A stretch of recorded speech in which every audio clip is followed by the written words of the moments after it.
I never thought my life would come to this. Never thought I'd be the kind of person I used to look down on. I grew up in a neighborhood where people whispered about cops with their hands dirty, about officers who thought they could get away with things, and I used to swear I'd never become one of them. But here I am, a long way from that kid, sitting at my desk at the precinct, staring out over the city of Los Angeles. I'm Paul Vargas, 38 years old, born and raised right here in LA. Grew up in the rough parts of town. I was the first in my family to go to college, made it out of the East Side, and landed a job as a cop. They called it a dream come true. My old man was a mechanic, and my mom worked as a waitress. They did what they could to survive, just like most people in my community. We never had much, but we had each other, and I always dreamed bigger than that. I told myself that being a cop, a detective even, would be the ticket to everything I'd ever wanted. When I was younger, I used to imagine this life where I could walk into a room and command respect, where I'd be feared but admired, where I'd make a difference. What they never told you, though, was that real life is different. The dream doesn't always live up to the hype. You think being a cop means you're going to save lives, but it's mostly paperwork, endless investigations, and dealing with scumbags you wish you never had to deal with. You get jaded. You start to see the city as this broken, dirty machine where you can't even trust half the people you work with. I did my time in the trenches, patrolling the streets, chasing down criminals, locking up bad guys, but over time I found myself taking shortcuts. You do what you have to do to survive in this game. Some people take bribes, some cover for their friends. Me? I did a little of both. It wasn't like I was hurting anyone, right? I'd grab a little cash here and there from a low-level drug dealer, close my eyes to some evidence that could help a case along, and just like that, it felt like everything was okay.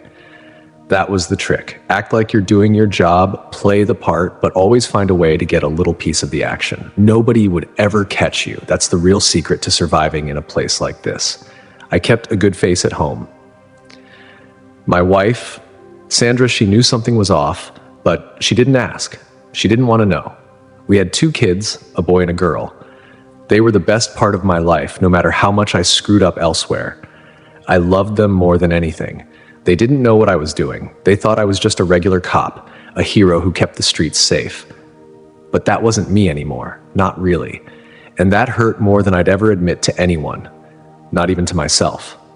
On the outside, my life was perfect. A beautiful wife, 2 kids, a decent house in a nice neighborhood. I had everything. People looked up to me. They thought I was doing good, making a difference, keeping things clean.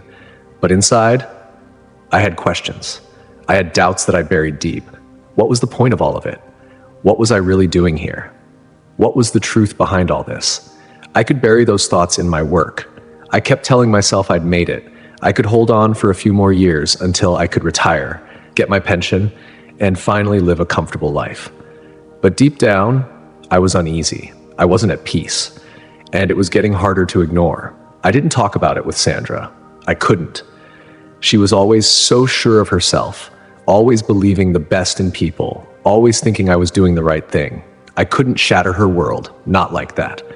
So I kept pretending. I kept smiling, kept going through the motions. That was my life, trying to be the man I wanted to be, not the man I had become.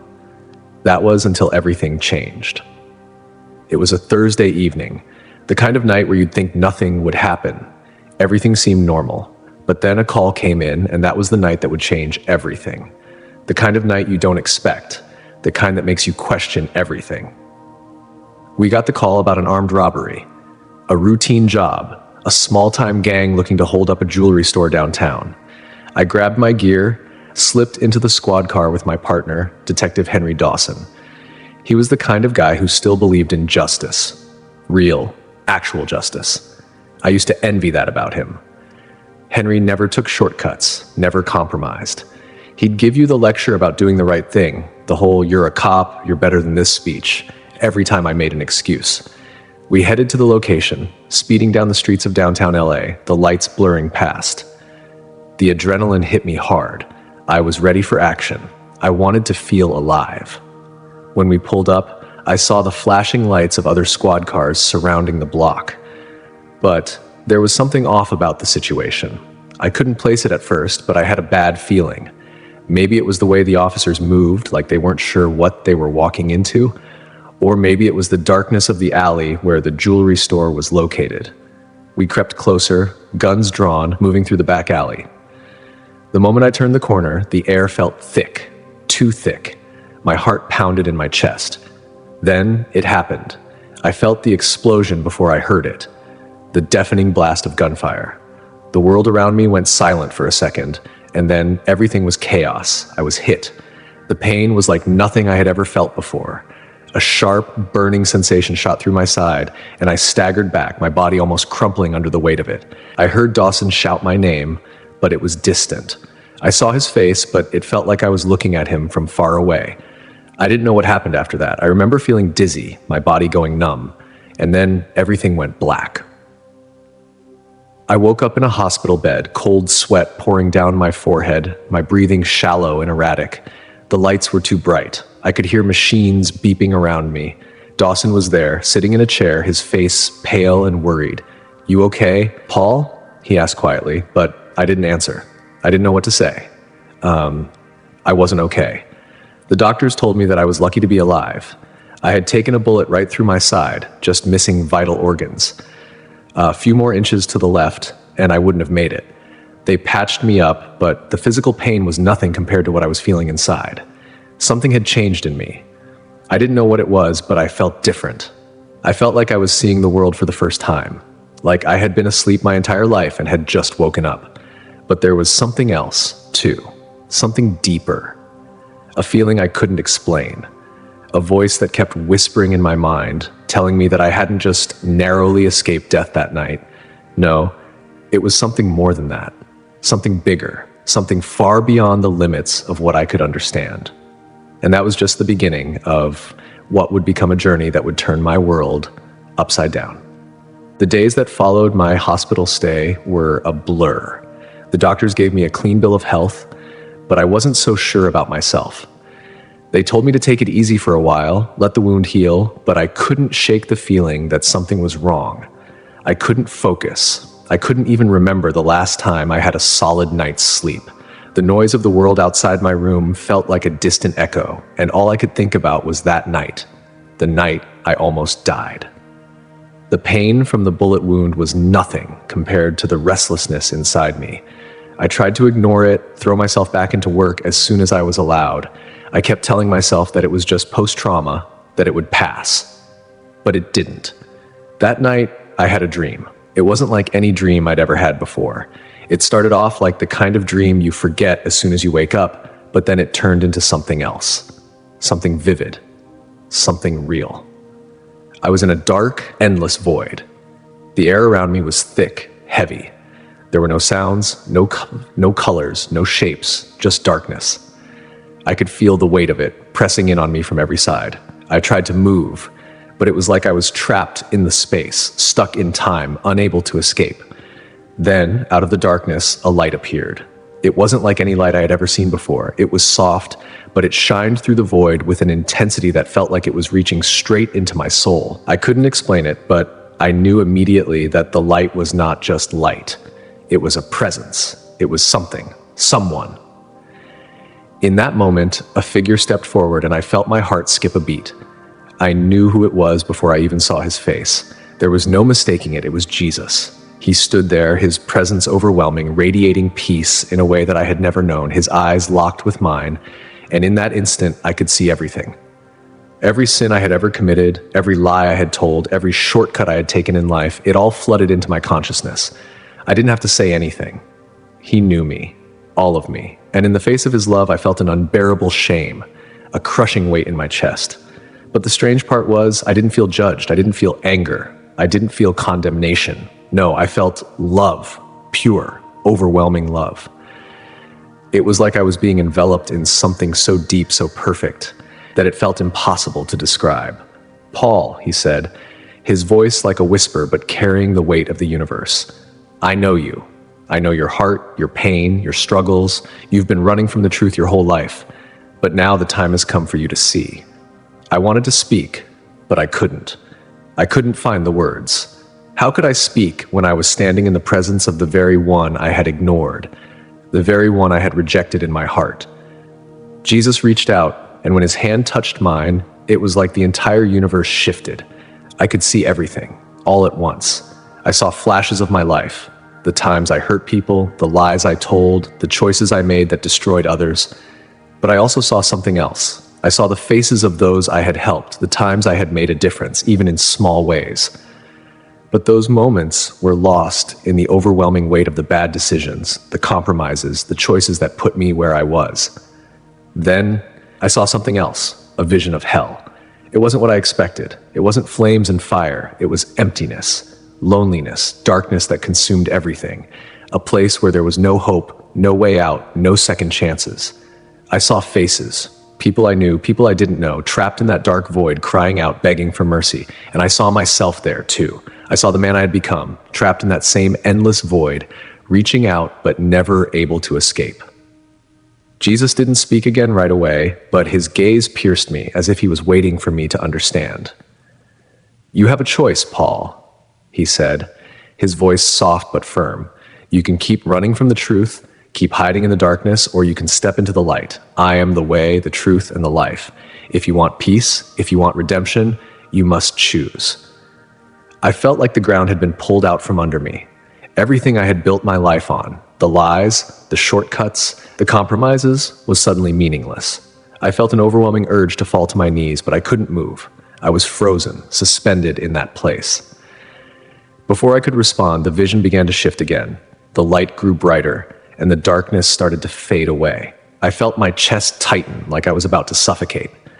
But then, just as quickly as it had started, everything went black. I woke up in a cold sweat, my body trembling, my heart pounding.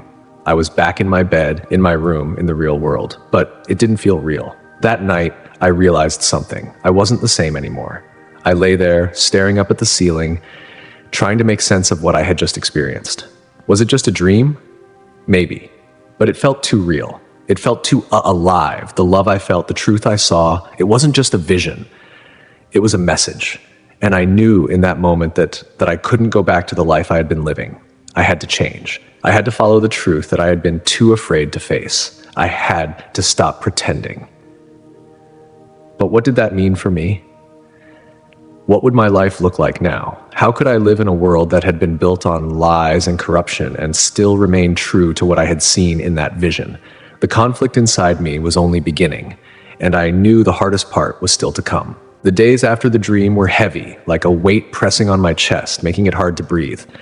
I tried to push it all to the back of my mind, tell myself it was just some kind of post-traumatic stress from the shooting, a result of too many years in a job where I was constantly on edge. But deep down, I knew it wasn't just a fleeting thought. It was something much deeper, something I couldn't ignore. I couldn't look at the people around me the same way anymore. The job that I had once felt so proud of now felt like a trap.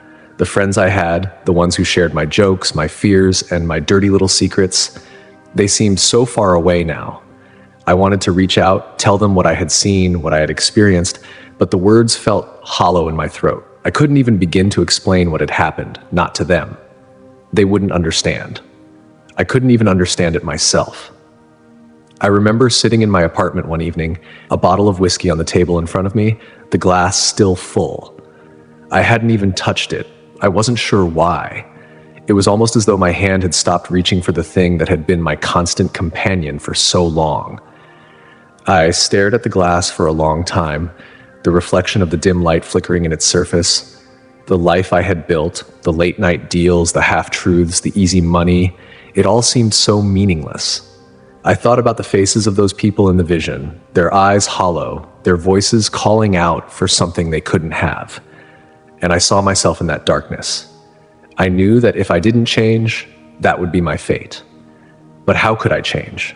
I was too deep in. The things I had done, the choices I had made, I had burned bridges, turned away from every opportunity to walk a different path.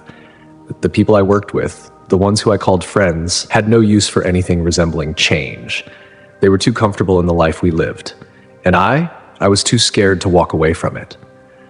That fear, it gnawed at me. the fear of being alone, the fear of losing everything I had fought so hard to gain. I had spent my whole life building a facade of control and power. What would I have left if I gave it up? Would I still be a man, or would I become something less? I started pulling away from people, the phone calls, the meetings, the deals. I just didn't have the heart for it anymore. I'd still show up, go through the motions, but something inside me had shifted. I was walking around like a ghost, detached from everything and everyone, unsure of where I was headed. But I couldn't stop thinking about Jesus, about the love I had felt. It was impossible to ignore. He had given me a choice that I could no longer run from.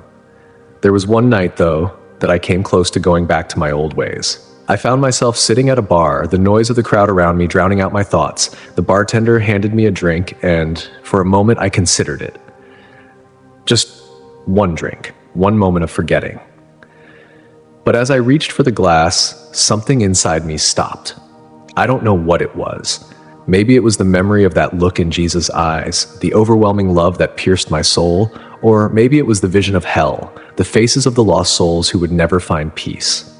But as my fingers brushed the glass, I pulled my hand back. In that moment, I realized that I couldn't go back. I couldn't keep living the lie. The hardest part, though, was not what I had to let go of. It was what I had to face. The truth was, I didn't know how to live without all the things I had relied on for so long. I didn't know how to be a good man, a man who could look himself in the mirror without feeling disgusted.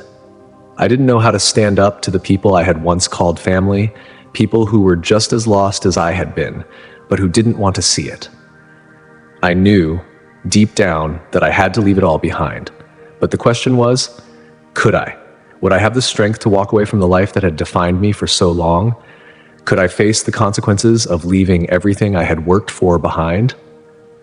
I wasn't sure. But what I was sure of was that I couldn't keep living the way I had. I couldn't keep pretending. I had seen something real, something true, and I couldn't unsee it. But the more I thought about it, the more questions arose. Was I really ready for the life that Jesus had shown me? Could I really change? Or would I be forced to choose between the truth I had seen and the life I had built? There were so many unknowns, so many fears, so many doubts, but there was one thing I knew for certain. I couldn't keep living the way I had. So I began to make the first steps, unsure of where they would take me, but knowing I couldn't turn back. I began to cut ties with the people who had held me in their grasp, the ones who had been my partners in crime, my companions in darkness. I didn't know where to go next, but I knew I had to walk away from the life that had kept me chained to the past.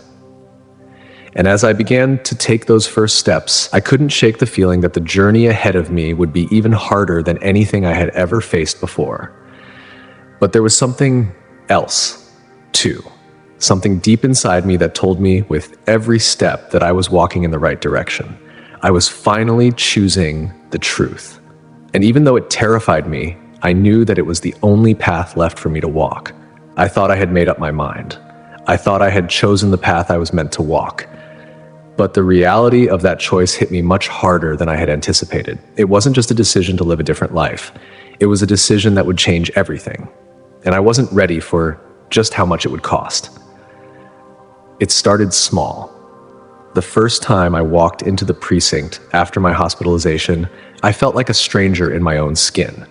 My colleagues, the ones who had once shared my jokes, my victories, and my downfalls, they looked at me differently. Some of them with suspicion, others with curiosity. And a few with something I couldn't quite place. Maybe it was contempt, or maybe it was fear. But no one said anything. Not yet. In the weeks that followed, I found myself facing more than just awkward silences. I started seeing the cracks in the facade I had built over the years. The lies, the corruption, the bribery. It was all still there, all around me, waiting to pull me back in.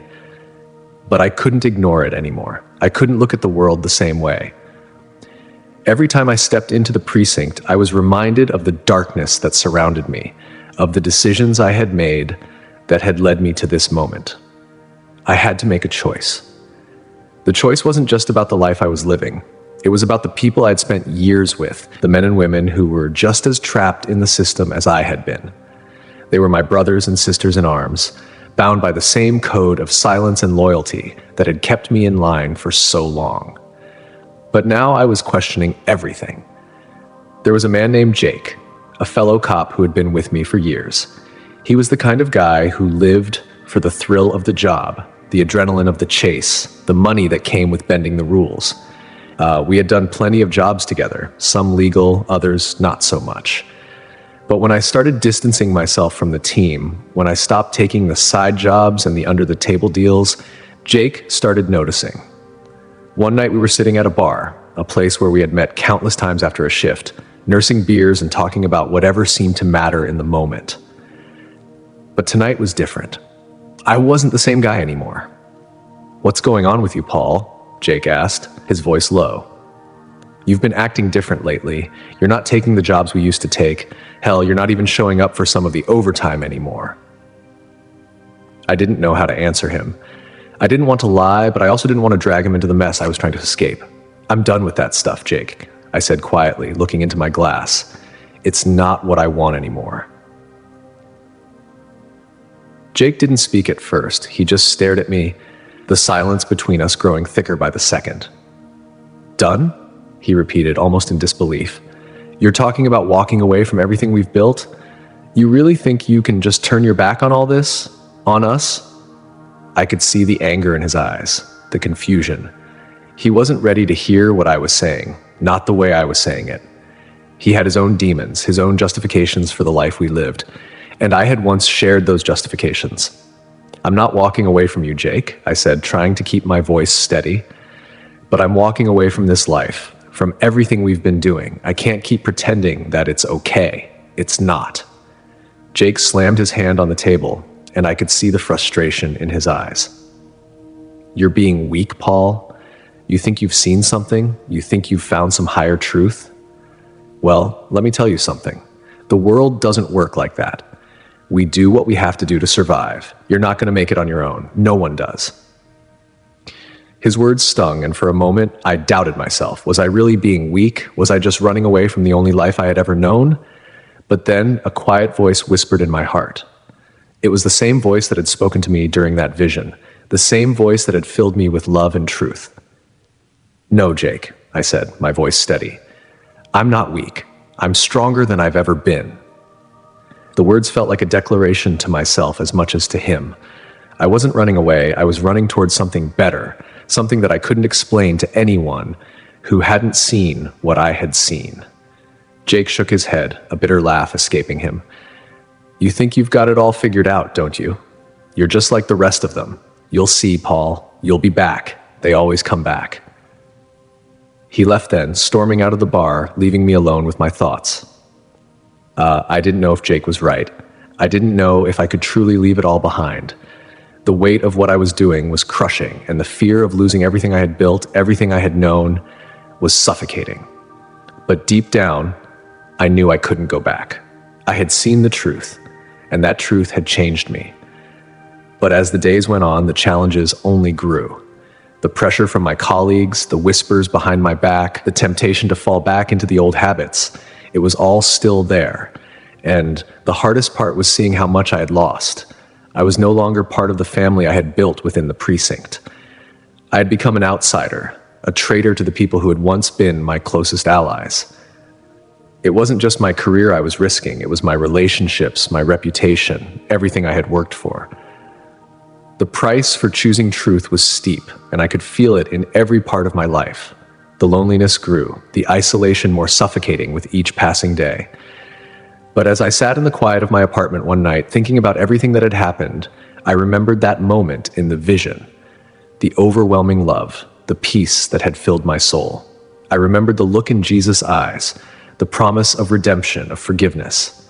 And for the first time in a long while, I felt peace. Even in the midst of the storm I had created for myself, I knew that I was on the right path.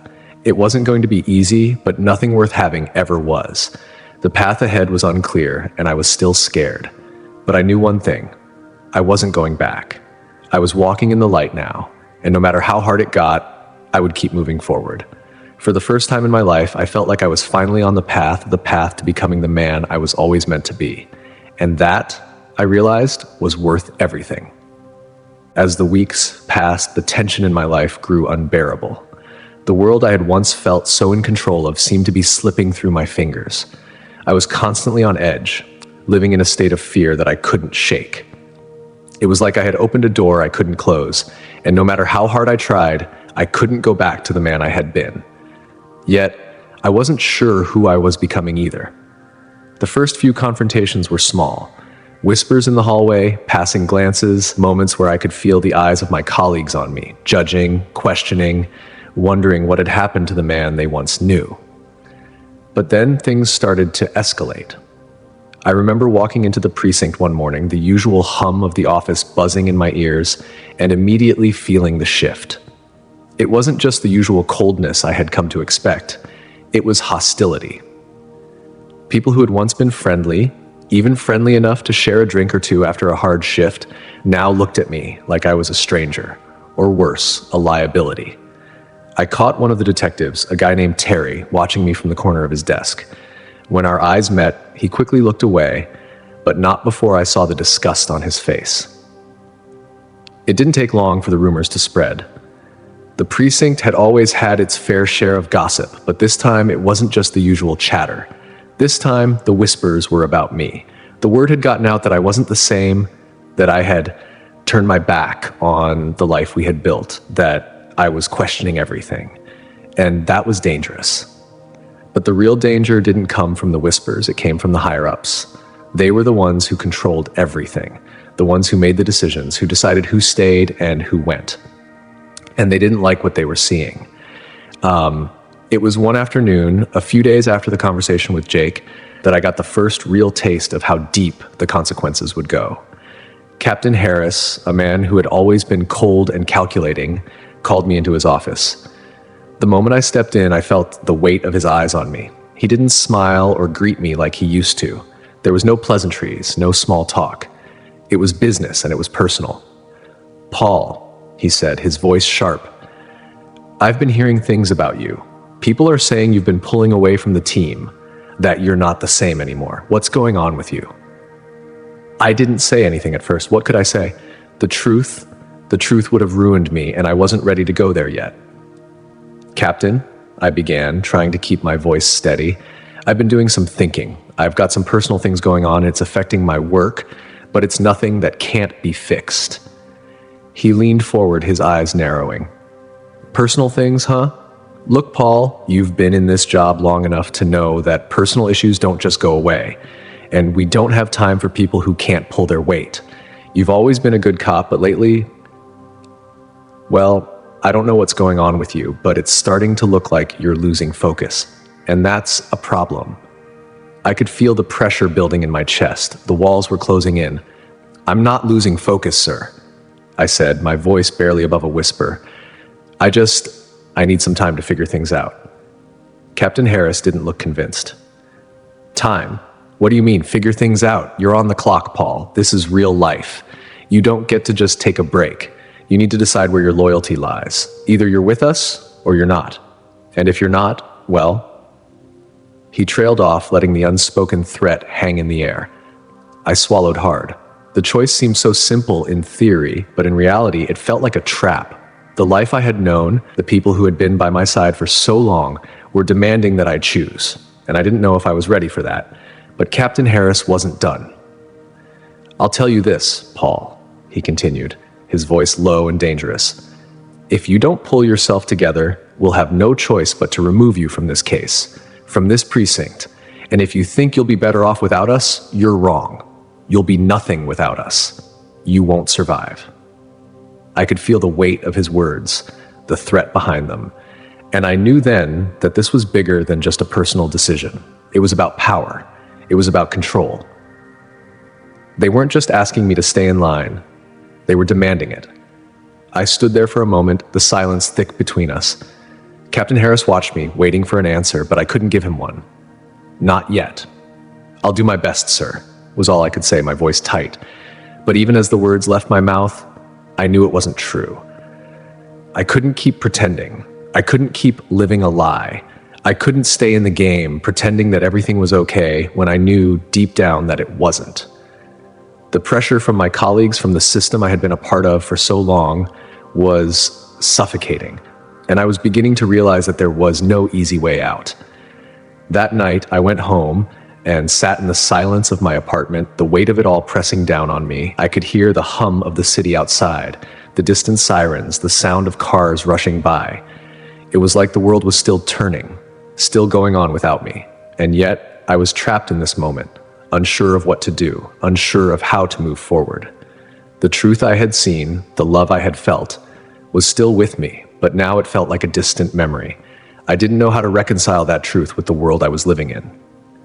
I didn't know how to walk away from everything I had built without losing myself completely. The fear of losing everything, my job, my reputation, my friends, was consuming me. I wanted to stay true to what I had learned, to follow the path that Jesus had shown me, but the price was too high, and I wasn't sure if I was ready to pay it. The conflict inside me was tearing me apart. Would I choose the truth, no matter the cost, or would I return to the life I had known, the life that had given me everything but at the cost of my soul? The answer wasn't clear. Not yet. Days turned into weeks, and the tension that had settled inside me was now an ever-present companion. Every interaction at the precinct felt like I was walking on a tightrope, trying to balance the weight of the truth I had discovered with the life I was still tied to. There were moments when I wanted to scream, to throw it all away and walk out the door, never to return. But I knew that if I did that, I'd lose everything. My career, my identity, my family. So I kept up the charade, pretending to be the same Paul Delaney that everyone knew and respected. But deep down, I was no longer that man. The pressure was crushing. I could feel myself slowly breaking down. I'd snap at my wife, Melanie, for things that wouldn't have bothered me before. I'd lash out at my kids who didn't understand why Daddy was so distant all the time. And at work, it was becoming unbearable. I couldn't look my colleagues in the eye without feeling the weight of their judgment. They were all waiting for me to slip up to show weakness, and they didn't care if it was the truth I was hiding or just my inability to keep up the act. I wasn't sure how much longer I could do this. One evening, I sat on the edge of my bed, staring at my reflection in the mirror. The face that looked back at me seemed unfamiliar, like a mask I had worn for so long that I had forgotten what lay beneath. I wasn't even sure who I was anymore. "God," I whispered, my voice cracking, "what do you want from me?" For the first time in weeks, I didn't feel the weight of the world pressing down on me. For a moment, there was just silence. But then it came, the answer I had been waiting for. The floor beneath me seemed to tremble, and a sudden wave of dizziness washed over me. My vision blurred, and I could hear the sound of my heartbeat, loud and fast in my ears. I felt like I was being pulled away from everything I knew, from the world that had once been my reality. And then, in an instant, I was no longer in my bedroom. I was standing in a vast, open space, an ethereal place that felt both familiar and alien. The air was thick with warmth, as though it were alive, surrounding me with a kind of love I had never known. The sky above me was a soft, glowing light, like the first rays of dawn, and the ground beneath my feet felt solid yet comforting, like I was standing on something sacred. I wasn't alone. In front of me stood a figure, radiating an unimaginable light. His presence was overwhelming, but not in a way that made me afraid. It was a warmth, a love that I had never felt in my life. His eyes were deep, filled with a knowledge that transcended time and space. And when he spoke, his voice was not loud, but it reverberated through my very soul, shaking me to the core. "Paul," he said, and my name felt like a sacred utterance. "I have been waiting for you." I couldn't speak at first. I just stood there, frozen, trying to process what was happening. But then the words began to form in my mind, words that I couldn't ignore. "Who are you?" I asked, my voice barely audible. "I am the one who has called you," he replied. "The one who has been with you even when you did not know it." And in that moment, I knew who he was. It wasn't just the words, it was the feeling, the sense of peace and truth that radiated from him. He was Jesus. The one I had heard about all my life, but had never truly known. The weight of it all hit me in waves. I had spent years hiding from him, running from the truth. I had built my entire life around a lie that I was in control, that I was the one making the rules, that I could do whatever I wanted without consequence. But now, Standing before him, I saw the truth in a way I had never imagined. The arrogance I had lived with, the pride that had defined me, it was all a facade, a mask that had been hiding the emptiness inside me. "You've been running," Jesus said, his voice gentle but firm, "but you cannot outrun the truth. You cannot outrun your soul." Tears welled up in my eyes. I wanted to speak, to ask so many questions, but the words wouldn't come. "You are lost, Paul," he continued, "but you do not have to stay lost. You can be redeemed." The words hit me like a ton of bricks. Redemption. Could it really be that simple? Could I really be forgiven for everything I had done, for the life I had lived? "You are not defined by your mistakes," Jesus said, reading my thoughts. "You are defined by the love I have for you, the love that has never left you." I fell to my knees, overwhelmed by the weight of it all. The man I had been, the cop, the liar, the man who had lived in darkness, was gone. In that moment, I realized that the love I had been searching for my entire life was standing right in front of me. And for the first time, I felt truly seen. But then, as if a veil had been lifted, I saw something else. A vision, a warning. Hell, the image flashed before me, vivid and horrifying. I saw a place of darkness, of torment, a place where souls were trapped in eternal pain and regret. I saw faces, people I didn't know but somehow recognized. And I saw myself, standing there, lost, alone, screaming for mercy. The vision was so real, so terrifying that it took my breath away. But then the vision shifted, and I saw something else, something beautiful. Heaven. It was a place of light and peace filled with joy and love. I saw people there, people who had been lost but had found their way home. I saw children running, laughing, free from pain, free from suffering. And I saw Jesus, his arms open wide, welcoming them with a love that was indescribable. "You have a choice, Paul," Jesus said, his voice like a whisper in the wind. "You can choose the path of darkness, or you can choose the path of light. The decision is yours." And in that moment, I knew what I had to do. "I choose the light," I said, my voice steady now.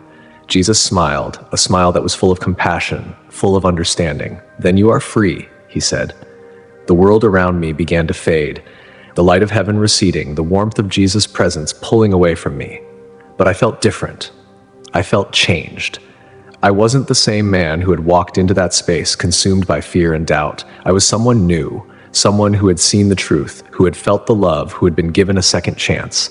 I opened my eyes and the reality of my bedroom came rushing back. But it was no longer the same. I wasn't the same. I had seen what lay beyond this life. I had seen the truth, and I knew I could never go back. The illusion of control I had lived with for so long was shattered.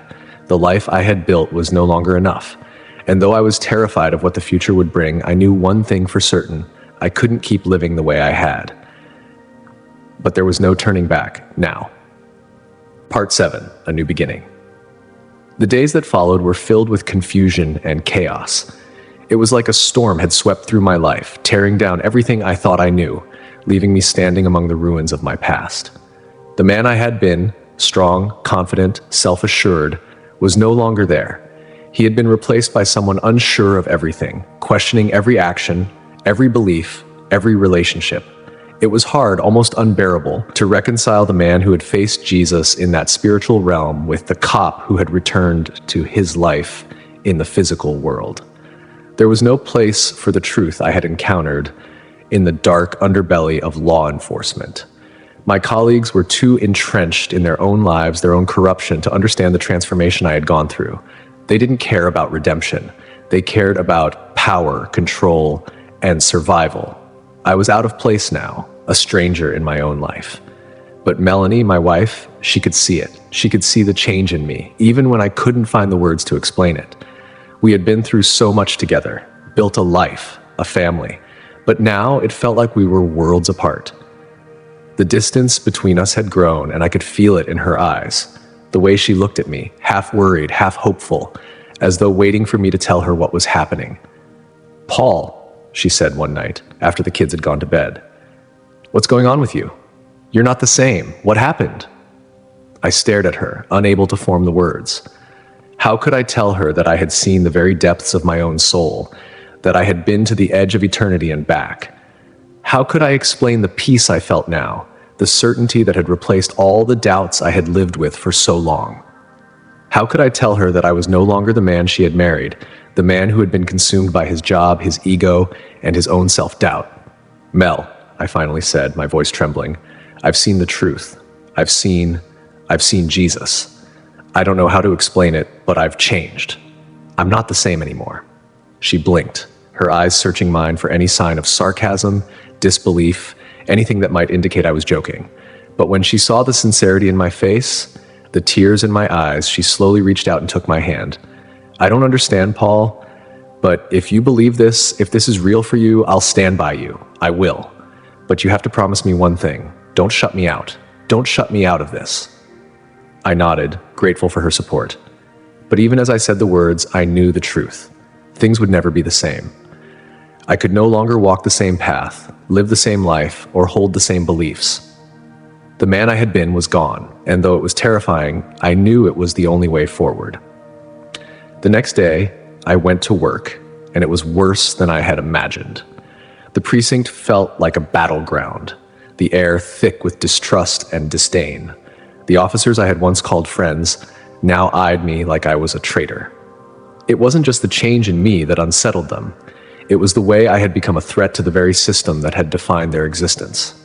They didn't understand what I had seen, what I had felt, and they didn't care to. "Delaney," one of the officers said, his voice cold. "What's with you? You've been acting weird lately. You know the code, right? You're either with us or against us." I stood there, the weight of his words hanging heavy in the air. There was no going back, no pretending anymore. "I'm not with you," I said quietly, my voice steady despite the fear that gripped my heart. "Not like I was. I'm sorry, but I can't keep living this lie. I can't be part of this anymore." The silence that followed was deafening. I could see the shock on their faces, the disbelief, but there was no going back. I had seen the truth, and nothing could ever erase that. The weeks that followed were filled with loss. My colleagues turned their backs on me. My career in law enforcement ended abruptly, and I was left with nothing but the bitter taste of regret and the strange sense of freedom that came with it. It was like a heavy chain had been lifted from my neck, but I was left to navigate the unknown, with no idea where to go or what to do next. There were nights when I lay awake, staring at the ceiling, the fear creeping in. What would my family think of me? Would they understand why I had to change? Would they still love me? What if I had made the biggest mistake of my life? But through the fear, through the uncertainty, there was a new kind of peace. A peace that came not from the world I had known, but from something deeper, something eternal. One Sunday, I found myself sitting in a church, a small, humble place that felt like a refuge. I had avoided places like this for most of my life, convinced that I didn't need them. But now I found myself drawn to it, as though I were seeking something that could heal the wounds inside me. I sat in the back, unsure of what to expect. The pastor spoke of redemption, of grace, of the transformative power of faith. And as I listened, I realized something. This was the path I had been called to. This was the beginning of a new life. I didn't have all the answers. I didn't know what the future held, but I knew one thing. I had been given a second chance, a new beginning, and I would take it no matter the cost. It wasn't easy. There were moments when the old temptations resurfaced, when the old ways of thinking tried to pull me back into the life I had known. But I kept moving forward, one step at a time, holding on to the truth I had seen. It was a long road, a road filled with struggles, doubts, and fears, but it was also a road of hope, a road that led to something greater than I had ever imagined, something far beyond the life I had once thought was enough. I didn't know what the future held, but I knew that whatever happened, I would face it with the love, the grace, and the peace that had been given to me. And for the first time in my life, I was free.